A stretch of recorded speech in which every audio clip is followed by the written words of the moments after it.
விருச்சிக ராசி அன்பர்களே, இந்த மாதம் குடும்பத்தில் வரவும் செலவும் சரி சமமாகவே இருக்கும். வெளியிடங்களில் உங்கள் பேச்சுக்கு நல்ல மதிப்பு இருக்கும். பொருளாதார நிலையில் சில பின்னடைவு வரலாம். மனதில் தைரியம், தன்னம்பிக்கை, உற்சாகம் அதிகரிக்கும். முயற்சிகளில் சிறு தடைகள் இருந்தாலும் விடாமுயற்சியால் ஜெயிக்க முடியும். அண்டை அயலார் உதவிகரமாக இருப்பர். உற்றார் உறவுகளை அனுசரித்து செல்வது நல்லது. வீடு வாகனம் தொடர்பான செலவினங்கள் உண்டு.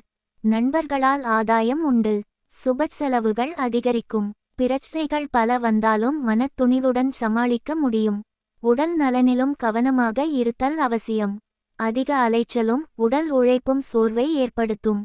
உங்களை சுற்றி இருப்பவர்களின் மத்தியில் மதிப்பு உயரும். குடும்பத்தில் கலகலப்பான சூழ்நிலை நிலவும். உறவினர்கள் மத்தியில் உங்கள் அந்தஸ்து உயரும். பெரியோர்கள் ஆலோசனை கை கொடுக்கும். யாருக்கும் எந்த வாக்குறுதியும் தர வேண்டாம். மறைமுக எதிரிகளின் தொல்லை குறையும். பயணங்களால் ஆதாயம் உண்டு. நண்பர்களிடம் அதிகம் உரிமை எடுத்துக்கொள்ள வேண்டாம். தேவையற்ற மனக்கவலையை தவிர்ப்பது நல்லது. கணவர் மனைவியிடையே நல்ல ஒற்றுமை இருக்கும். குடும்பத்தில் இருப்பவர்களின் செயல்கள் சந்தோஷத்தை தரும். அத்தியாவசிய தேவைகளுக்காக அதிகம் செலவழிக்க வேண்டியிருக்கும். உத்தியோகத்தில் பணிச்சுமை கூடும். தொழில் வியாபாரம் சிறப்பாக அமையும்.